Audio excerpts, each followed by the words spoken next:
Hi, welcome to our Wednesday devotional. Thank you for taking time to listen and share these thoughts with me today. My wife and I last week took a trip to Ohio. This is where Debbie grew up and where her family, some of her family that still left, lives in Middletown and Lebanon, Ohio, just north of Cincinnati. Now, we've taken this trip a number of times because that's where her family lived, and we have lived in Northern Virginia and then in here for all of our married lives. So we take the trip back and forth, usually at least once a year.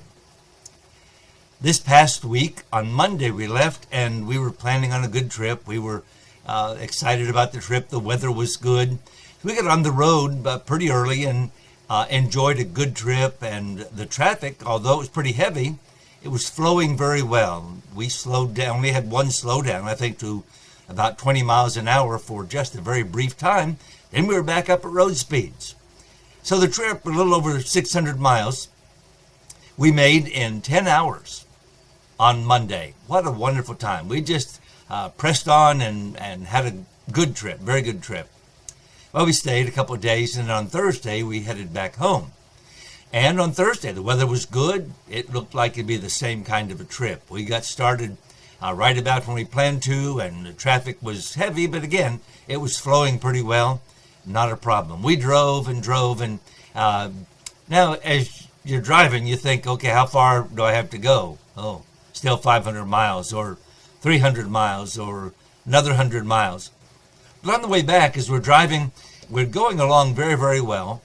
And then we got onto Route 50 on the other side of the bridge. Oh, my word. What a traffic jam. In fact, the trip that took us 10 hours on Monday took us 12 hours on Thursday. Same trip, same number of miles, just different traffic conditions. When I got back, I thought about this verse. In fact, it was my verse one day this last week from Philippians chapter 3, verse 14. I press toward the mark for the prize of the high calling of God in Christ Jesus. Now you say, well, what in the world does that have to do with your trip?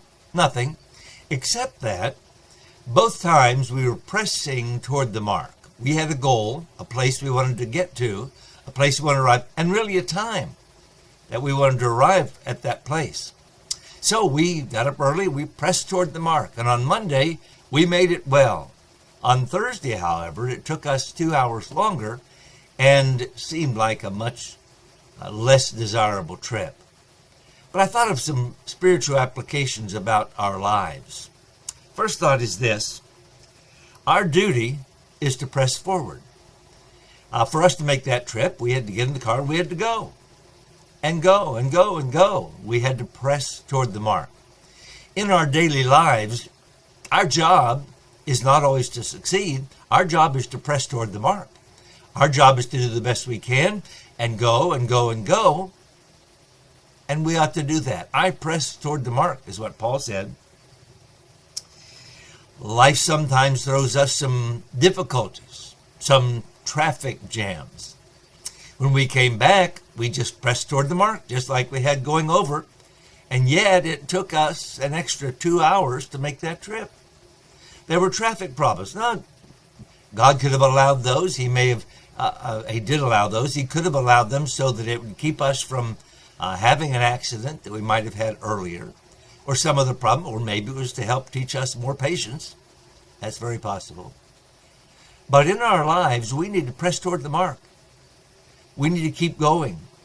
And no matter what kind of traffic situations or slowdowns or delays we have, we need to keep pressing toward the mark. The second thought is right along with that, and that's this: we also need to accept the traffic that's thrown into our lives. God allows things into our lives for reasons that we may never know until we get to heaven. Then we probably won't care. But things come into our lives. Why did that traffic have to be that bad on that day? It was a Thursday. Friday, you would expect bad traffic. Thursday, I didn't expect it to be quite so bad. But it was. In our lives, sometimes things come into our lives and we think, Why in the world did this happen? It shouldn't have happened, or it shouldn't have happened to me. Our missionary, Sean Evans, missionary to Sierra Leone, was our guest on Sunday morning, and he taught the Sunday school class.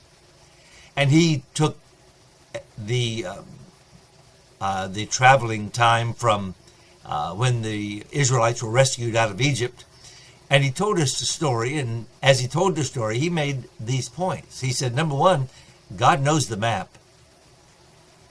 Even though God took them a roundabout way, God knows the map. In our lives, God knows the map.